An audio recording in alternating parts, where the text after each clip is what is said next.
বিসমিল্লাহির রহমানির রহিম। আসসালামু আলাইকুম। ডাক্তার ইউনূসের সরকার নিয়ে তারেক রহমানের স্ট্যাটাস। বাংলাদেশের অন্তর্বর্তীকালীন সরকার গঠনের জন্য অধ্যাপক মোহাম্মদ ইউনূস এবং তার সহযোগী উপদেষ্টাদের অভিনন্দন জানিয়েছেন বিএনপির ভারপ্রাপ্ত চেয়ারম্যান তারেক রহমান। বাংলাদেশ সময় বৃহস্পতিবার ৮ আগস্ট দিবাগত রাত ১২টা ১২ মিনিটে নিজের ভেরিফাইড ফেসবুক প্রোফাইলে দেওয়া এক স্ট্যাটাসে তিনি এ অভিনন্দন জানান। অভিনন্দন বার্তায় তারেক রহমান লিখেছেন, বাংলাদেশের অন্তর্বর্তী সরকার গঠনের জন্য অধ্যাপক মোহাম্মদ ইউনূস এবং তার সহযোগী উপদেষ্টাদের অভিনন্দন। যদি পেছনে ফিরে তাকাই, গত ১৬ বছর ধরে শেখ হাসিনার স্বৈরাচারী শাসনামলে বাংলাদেশের মানুষ ব্যাপক অধিকার লঙ্ঘন ও অবিচারের সম্মুখীন হওয়ার পর এই মুহূর্তটি এসেছে। আমাদের সাহসী ছাত্র, শিক্ষক, কর্মী, রিক্সা চালক থেকে শুরু করে গৃহিণী, সাধারণ নাগরিক ও রাজনৈতিক কর্মী সমস্ত গণতন্ত্র প্রেমী মানুষ ব্যাপকভাবে কোটা আন্দোলনের অংশগ্রহণ করেছে। তিনি বলেন, এই বিক্ষোভ শুধু কোটা সংস্কার নিয়ে নয়, নজিরবিহীন দুর্নীতি, মূল্যস্ফীতি, বেকারত্ব,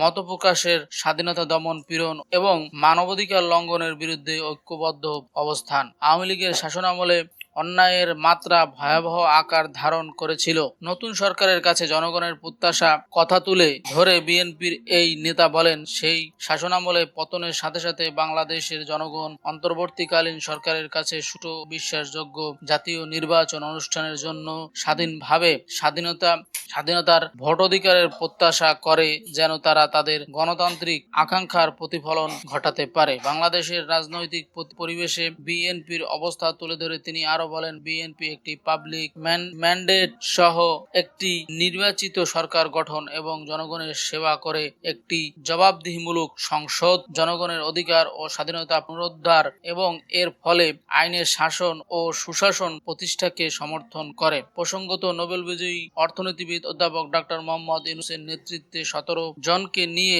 অন্তর্বর্তীকালীন সরকার গঠন করা হয়েছে। বঙ্গভবনে দরবার হলে বৃহস্পতিবার ৮ আগস্ট রাত ৯টা ২৭ মিনিটে শপথ নিয়েছেন অন্তর্বর্তীকালীন সরকারের উপদেষ্টারা।